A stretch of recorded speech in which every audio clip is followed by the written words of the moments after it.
You can choose a life of ease and comfort, or you can choose a life of service and adventure. Which one of those, when you're 90 years old, are you going to be more proud of? It's easy to have ideas. It's very hard to turn an idea into a successful product. There are a lot of steps in between, and it takes persistence, relentlessness.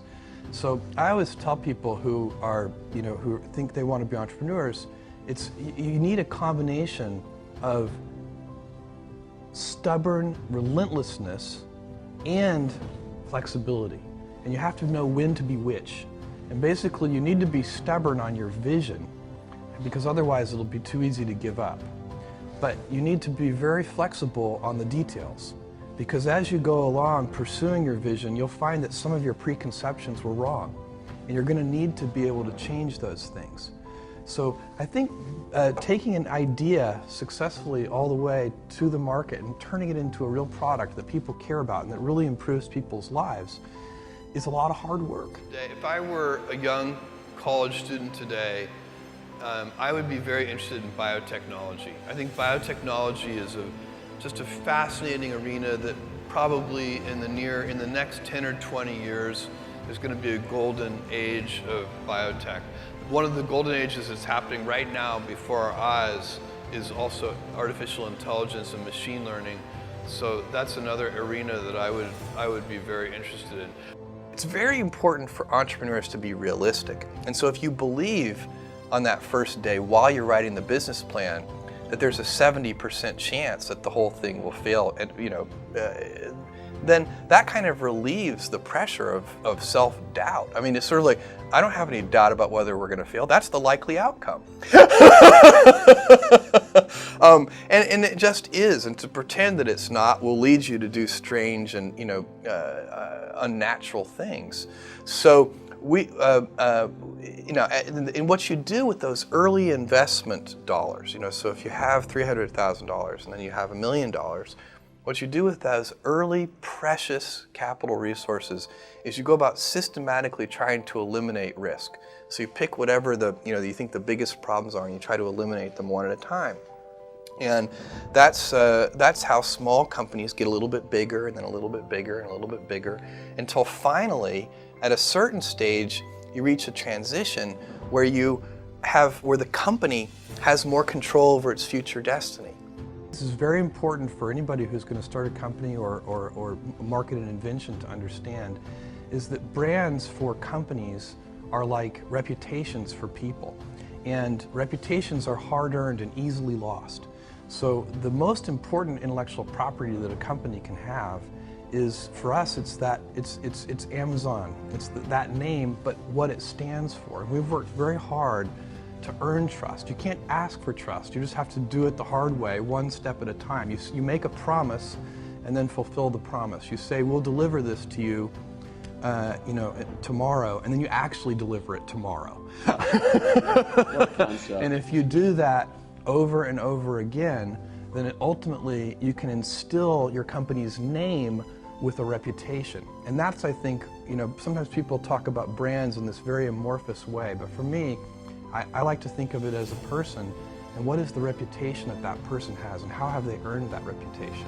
Everything I've ever done has started small. Amazon started with a couple of people, and Blue Origin started with 5 people, and the budget at Blue Origin was very, very small. Now the budget at Blue Origin approaches $1 billion a year. And next year it'll be more than $1 billion. In Amazon, it literally was 10 people. Today it's 500,000 people, but it's hard to remember for you guys, but for me it's like yesterday I was driving the packages to the post office myself, and hoping one day we could afford a forklift.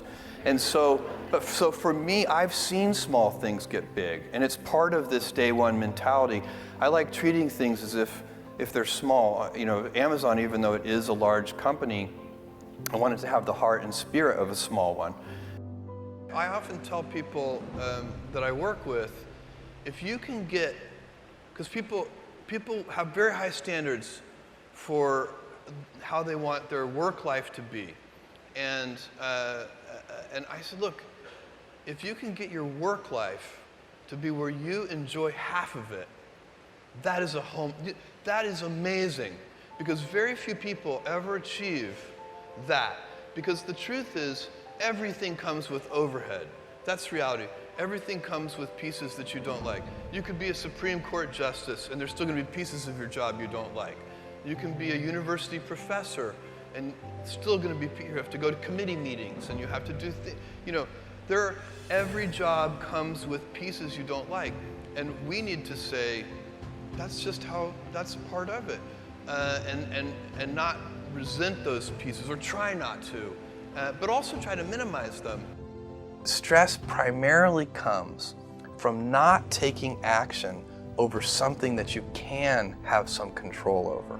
So if I find that some particular thing is causing me to have stress, that's a warning flag for me. What it means is there's something that I haven't completely identified, perhaps in my conscious mind, that is bothering me, and I haven't yet taken any action on it. I find as soon as I identify it and make the first phone call or send off the first email message or whatever it is that we're going to do to start to address that situation, even if it's not solved, the mere fact that we're addressing it dramatically reduces any stress that might come from it. So stress comes from ignoring things that you shouldn't be ignoring, I think in large part. So stress doesn't come, people get stress wrong all the time, in my opinion. Stress doesn't come from hard work, for example. You can be working incredibly hard and loving it. And likewise, you can be out of work and incredibly stressed over that. So, and likewise, if you kind of use that as an analogy for what I was just talking about, if you're out of work, but you're going through, a disciplined approach of, a series of job interviews and so on, and working to remedy that situation, you're going to be a lot less stressed than if you're just worrying about it and doing nothing. A young person should find something that they're passionate about to do. And that's not going to surprise anyone. It's a clear thing to do. It's very hard. If you don't love your work, you're never going to be great at it. And I find people don't dislike hard work. What people dislike is being out of control. Like they can't control their life. They can't control their environment. This happens to me when I get overscheduled.